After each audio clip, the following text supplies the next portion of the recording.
sant yàlla ñu may ñu teew fii di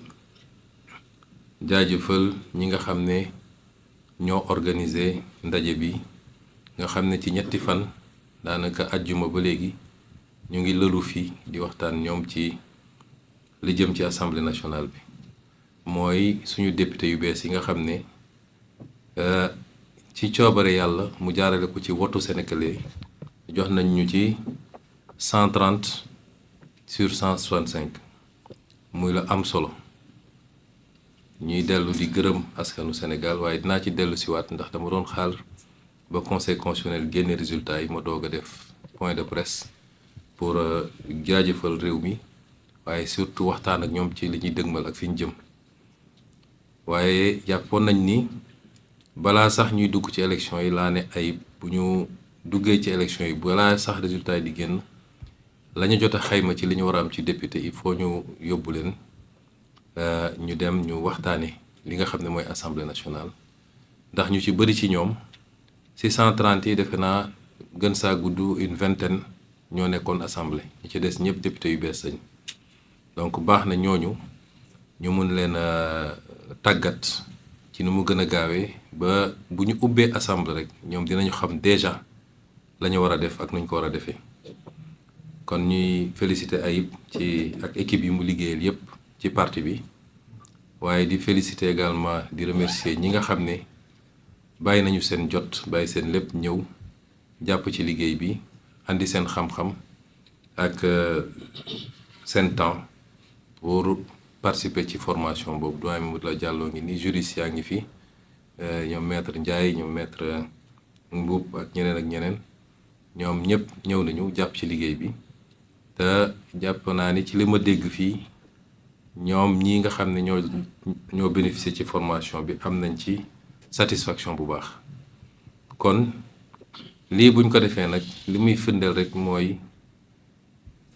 wax sénégalais ni assemblée nationale moom bu soobee yàlla bés ni ki tey dinañu xam lan mooy njëriñu assemblée nationale ci réew mi mooy conception biñ ci amoon ni assemblée nationale amul solo amul njëriñ dañ fee bu ay nit di leen fay xaalis di leen jox carburant te kenn xamul lan mooy seen utilité ci réew mi loolu moom bis ni ki tey jeex na te parti bi dina fexe ba muy assemblée nationale muy beneen institution li nga xam ni moo taxoon ñun ñu sonn ak di xeex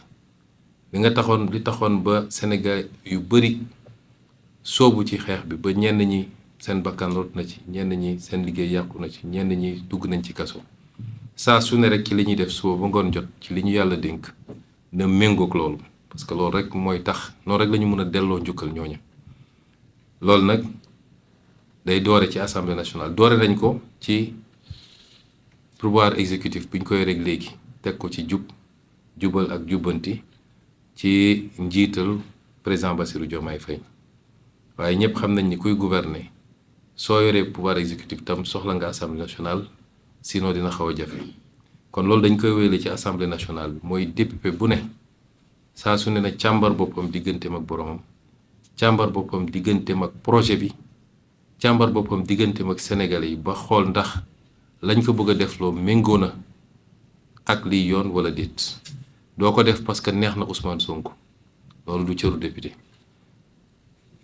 dinañu am nag dynamique de groupe waaye file groupe bi mi ngi méngoog projet bi wasalaam bu ko nekkul député bu ne war na mën a ni lii gisewu ma ko noonu parce que gëwma ni luy defar la dafay yàq mais surtout ñu dundal assemblée bi assemblée boo xam ni lay jóge ci loi jóge ci exécutif ñëw moo ëpp téeméeri junni yoon li nga xam ne mooy jóge ci député yi loolu firnde la yenn saa yi ni assemblée bi liggéeyut te assemblée bi it dafa war a dimbale nguur gi bu dee ñoo bokk parti politique assemblée dafa war a dimbale nguur gi mooy lépp loo xam ne cër gu ñu jox assemblée la mun a def ay questions écrites ay questions d'actualité pour leeral ay yenn mbir yi pour soññaat yenn kilifa yi muy ministre muy directeur général muy premier ministre loolu assemblée da ko war a def doon rôle boo xam ne rôle bu permanent la tekkiwul da nga bëgg a yoole ki nga bokkal parti waaye loolu moo tax ñu yóbbu la assemblée nationale te bu ko député yi defee dina wàññi njaqare bi citoyen bi mun a am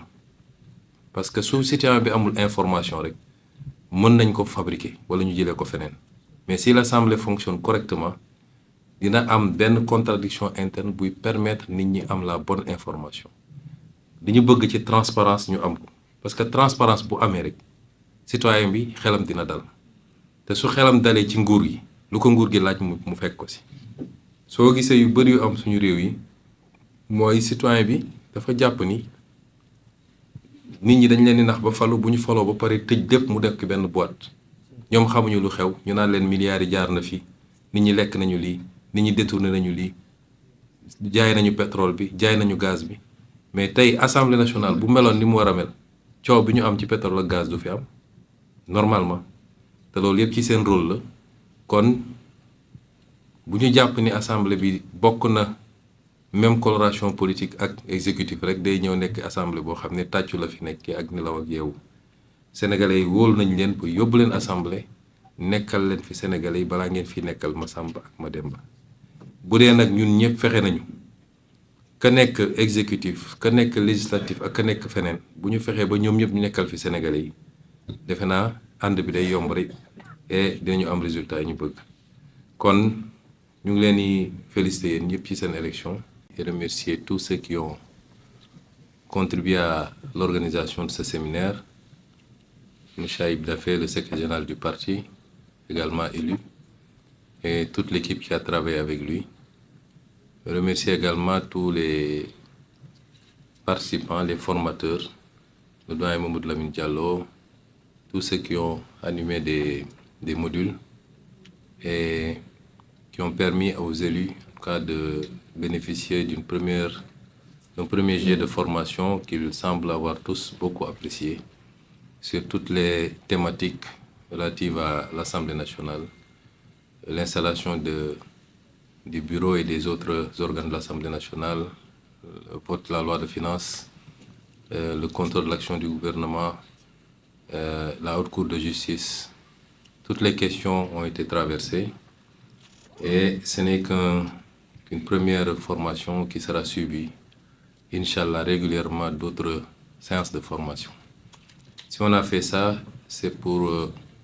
mettre l'accent dès l'entame sur l'importance que nous accordons à cette institution qui me semble être centrale, me semble être le poumon de la vie démocratique d'un pays. Et c'est pourquoi j'avais dit d'ailleurs dans le débat qui avait été agité sur le statut du chef de l'opposition que c'est la représentation parlementaire qui, en principe, doit déterminer le statut du chef de l'opposition parce que le débat politique se tient de manière continue au-delà des élections à l'Assemblée nationale. Et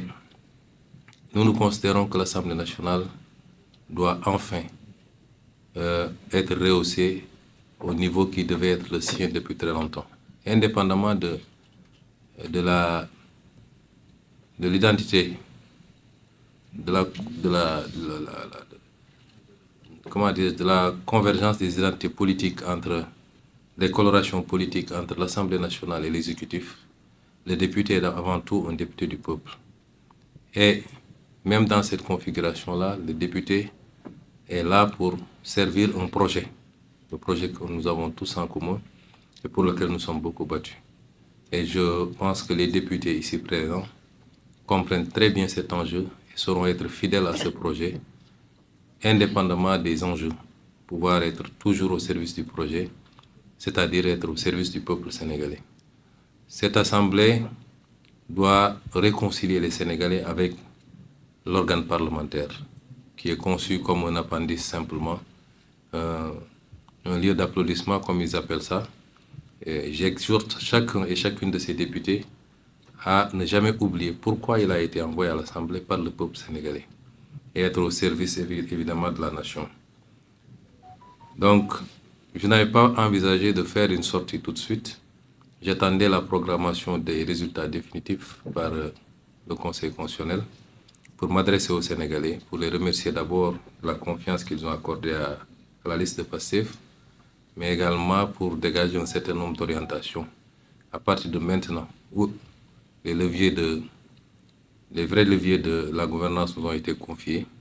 dégager un certain nombre d'orientations sur les semaines et les mois à venir. Mais c'était important d'organiser cet atelier et les échos que j'en ai, qui sont rapportés par l'ensemble des députés, mais également par ceux qui ont animé ces différentes sessions, nous rassurent qu'on a eu raison de le faire et que régulièrement le parti s'organisera pour pouvoir réitérer ce genre d'exercice pour que l'Assemblée nationale, comme on l'a dit, puisse se hisser à la hauteur qu'il faut, rattraper le gap qui peut-être fonde cette impression d'asymétrie par rapport à l'organe exécutif et qui l'empêche de pouvoir vraiment jouer le rôle qui est attendu, c'est-à-dire le rôle de contre-pouvoir quand il le faut, mais le rôle d'accompagnement surtout dans la formalisation, l'exécution des politiques publiques par le vote de la loi, toutes les lois, loi de finances, loi ordinaire, mais également par un certain nombre de mesures d'accompagnement. Voilà ce que je voulais dire, je ne vais pas être très long, car je souhaite à chacun et chacune des députés ici présents un bon retour chez lui et surtout beaucoup de courage parce que, vu la configuration des choses, il faut s'attendre à une accélération dès l'installation de l'Assemblée nationale pour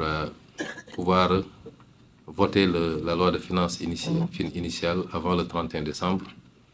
et accélérer avec beaucoup d'autres projets qui sont déjà préparés, conçus et qui n'attendent que l'installation de l'Assemblée pour être proposés.